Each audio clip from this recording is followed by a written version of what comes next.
দেখো আমি কোনোদিন ভগবান কাছে কিছু চাওয়ার জন্য এসিনি, কিন্তু মঙ্গল কামনা করতে নিশ্চয়ই আসছি। আজকে কালকে আমি আর আমার হাজবেন্ড নেগেটিভ হয়েছেন। আমরা আপনার সবার আশীর্বাদে, ত্রিপুরাবাসীর আশীর্বাদে এই আমরা এটা খুব ভালো করে উঠেছি। আবার আজকে কিন্তু কালকেই আমরা ভালো হয়েছি। তো একদিকে জানছি যে আমার দোনো ছেলে মেয়ে উনি পজিটিভ হয়েছেন, উঠেছেন দিল্লিতে। তো আজকে আমি দিল্লি যাচ্ছি। তো সেটাই কামনা করব, প্রার্থনা করব আর আপিল করব সবার কাছে যে এই সেকেন্ড স্ট্রেন কোভিডের, এটা আমি তো আগেও কোভিড হয়েছি, সেকেন্ড টাইম হয়েছি, কিন্তু এই স্ট্রেনটা আগের স্ট্রেনটা থেকেও বেশি খারাপ। আপনার বডিটা একবারে উইক করে দেবে। নিশ্চয়ই মর্টালিটি রেট বেশি না, কিন্তু মোবালিটি রেট মানে এটা তাড়াতাড়ি ফেলে।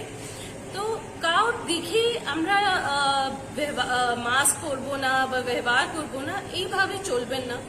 নিজের লাইফ, নিজের দায়িত্ব নিজের উপরে।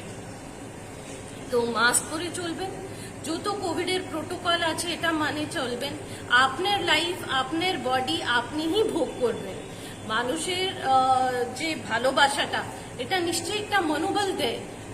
সেটা মনোবল নিয়ে আমরা ফাইট করতে পারি, কিন্তু নিজের জন্য নিজে লাভ করে আমরা বাড়ির যত মানুষ আছে ওনাকে সুস্থ রাখতে গেলে আমি সবাই কাছে, ত্রিপুরাবাসী কাছে আপিল করব হাত জোড় করে যে মাস্ক করবেন, কোভিডের যত প্রোটোকল এটা মানেন।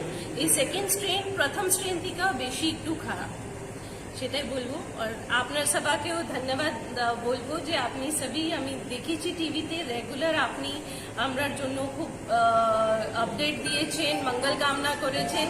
আপনার সবাই সাংবাদিক বন্ধুকেও বলবো যে আপনি খুব সাবধানে থাকেন, আপনি কভারের জন্য যে কোনো মানুষের খুব কাছে যান, তো সাবধানে থাকেন। আপনারও বাড়িতে পরিবার আছে। Thank you.